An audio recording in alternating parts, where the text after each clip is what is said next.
বগুড়ার মুসলমানেরা, বাংলাদেশের মুসলমানেরা বুকে হাত দিয়ে বলুন তো, আমরা মুসলিম দেশে বসবাস করি, কোরআনের বিধান, আল্লাহ রসুলের বিধান আমাদের সমাজে কি চালু আছে?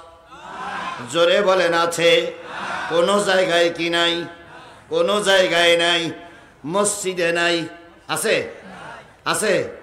মাদ্রাসাগুলোতে নাই। কোথায় আছে? মাদ্রাসায় যেয়ে দেখবেন, আলিয়া মাদ্রাসার প্রিন্সিপালের মাথার উপরে দুই শয়তান বসে আছে। যেখানে একটা মাদ্রাসা,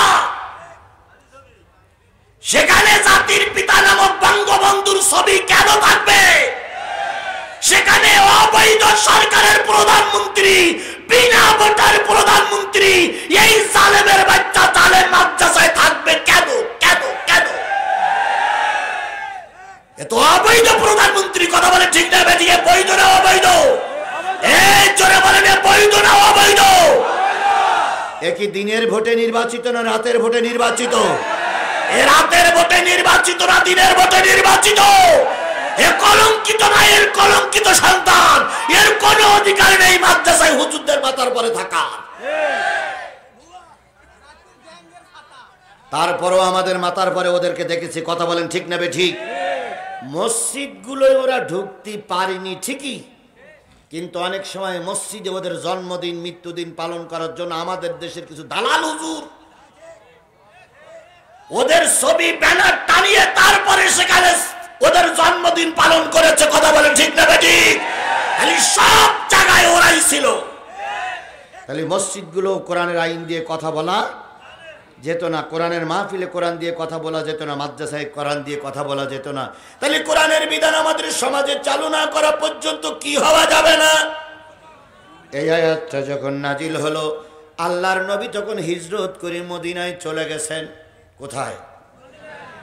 মদিনায় যখন চলে গেছেন, তখন মদিনায় রসুলের সঙ্গে কিছু আনসার সাহাবীরা গিয়েছিল।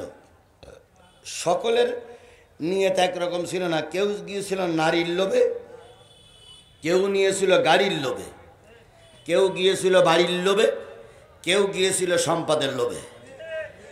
আজ কেউ আছে না নাই? বিএনপি আর জামাত যখন গোটা দেশে মাথা উঁচু করে দাঁড়িয়েছে, কিছু আওয়ামী লীগের লোকেরা এই দলে যোগ দিয়ে বলতেছে, আমরা তো তোমাদের সঙ্গেই ছিলাম। আছে না? আছে না? আছে না? আর আমাদের কিছু টুপিওয়ালারা আছে, যারা আল্লামা সাঈদীর রায়ের পরে বগুড়ায় আনন্দ মিছিল করেছিল, তারাই আজকে আমাদের সঙ্গে মিল দিয়ে বলতেছে আমরা সাঈদী ভক্ত। এতদিন তুমি ছিলে কোথায়? ওদের কার্যকলাপ দেখলে মনে হয় ওরাই রাজমিস্ত্রি আর আমরা সব জোগাড়িয়ে।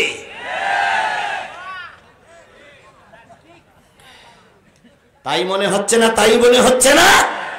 ওরে বাপরে বাপ, মঞ্চে যখন সাঈদীর পক্ষে কথা বলে টেবিল ফাটাই ফেলে, দেখে মনে হয় ওরাই সব ছিল।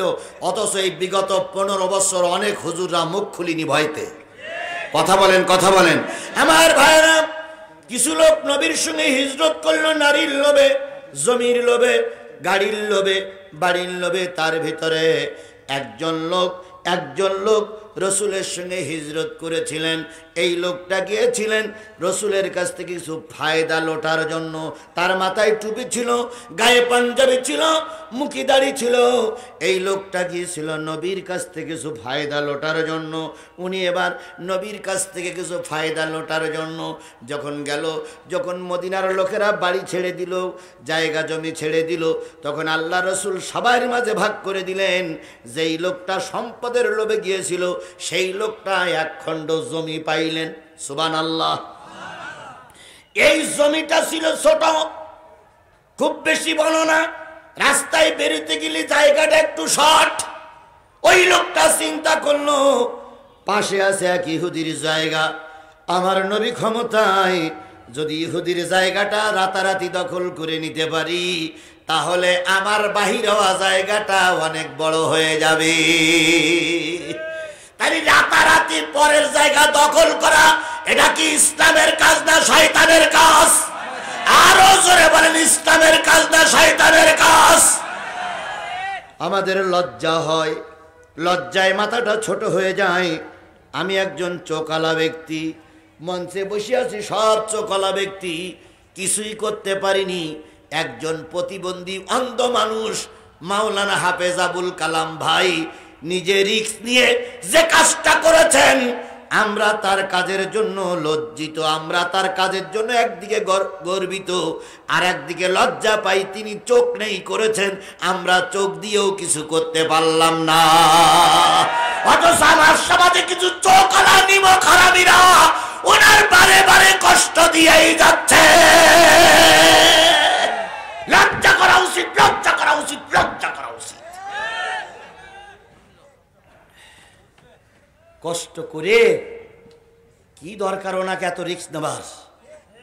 ওনার দুটো চোখ নাই, কালো চশমা পরে আছে, তার মানে চোখ নাই।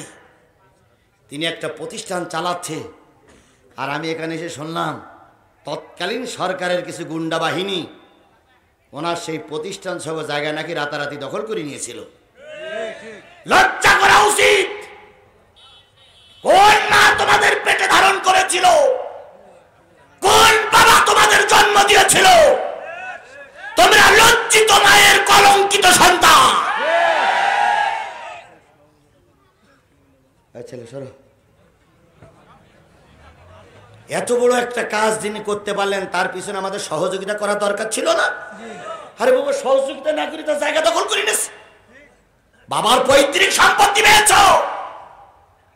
তার জায়গা দখল করে তিনি এখন মাথা উচ্চ করে অন্ধ মানুষ এই 50,000 লোকের দাওয়াত করে কোরআনের মাহফিল দিয়েছে, আর তোমরা রাতের অন্ধকারে কুকুরের মতন এলাকা ছেড়ে পালাইয়ে চলে গেছো। এগুলো কার বিচার? এর থেকে শিক্ষা নাও জাতি, এর থেকে শিক্ষা নাও জাতি, এর থেকে শিক্ষা নাও জাতি। যদি তুমিও বেশি বাকবাকুম করো, তোমার নেতাদের যে অবস্থা হয়েছে তোমারও সেই অবস্থা হবে। মা জননী, মা জননী, মা জননী, কত মা জননী জিজ্ঞেস করতে করতে দুই পাশে ফেনা উঠে গেছিল। এখন মা চলে গেছে, তুমি এখানে রয়েছাও কেন? তোমার মা চলে গেল, সন্তানের কথা একবারও ভাবলো না যে আমার সন্তানের কি হবে। গাই গরু চলে গেল, বাছুর গুলো বিপদে ফেলেই রেখে গেছে।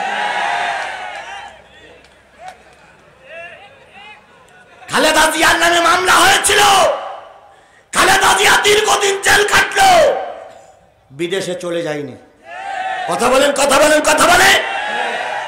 জামাত ইসলামের অধিকাংশ নেতাদের ফাঁসি হলো, অগণিত মামলার আসামি কেন্দ্রীয় লিডারদের ফাঁসি হলো, শিবিরের অগণিত নেতাগণা জেল খাটলো। একটা বারের জন্য তারা বিদেশে পালাই যায়নি, আর একবার একটু ধাক্কা দিয়ে বিমানে উঠে চলে গেলে। তাহলে তুমি কোন মায়ের জাত? আপা গেছে দুলাভাইয়ের বাড়ি, ভাবি গেছে ভাইয়ের বাড়ি, তোমাদের বিপদে ফেলাই রেখে গেছে। একবার চিন্তা করো, তোমরা কোন পেতনির দল করেছো?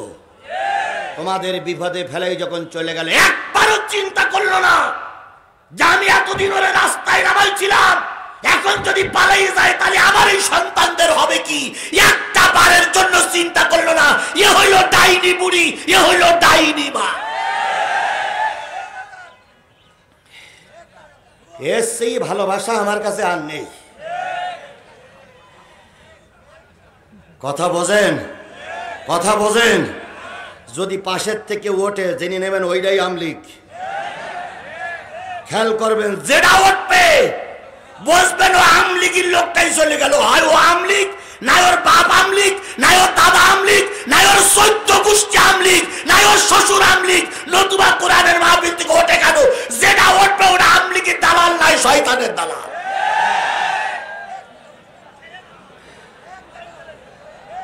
খেয়াল করবেন কোনটা ওঠে, ওর ইতিহাস খুঁজবেন, ও আমলিগের 14 গোষ্ঠীর লোক, ওর খেয়াল করবেন।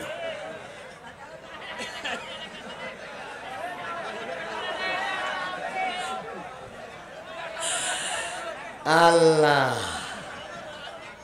আল্লাহ দিনের খাতিরে আমাদের কবুল করুক, সকলে বলুন আমিন। মুসলমান জমি পাইলেন অল্প, কার জায়গা দখল করার নিয়ত? ইহুদির জায়গা। রাতারাতি ঘুমির থেকে উঠে ইহুদির জায়গা দখল করে নিয়েছে 4.5 হাত। তো সকালবেলা ইহুদি ঘুমিতে উঠে দেখে যে মুসলমান আমার জায়গা দখল করে নিয়েছে। তো যেই বলতে, ও ভাই, তুমি না মুসলমান, তোমার নেতা না নবী মোহাম্মদ, তোমার আল্লাহ আর আমার আল্লাহ তো এক, তুমি না কালেমাওয়ালাতে জমি দখল করলি কেন?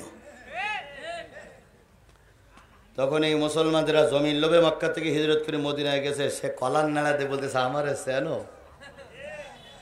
আমার নেতা এখন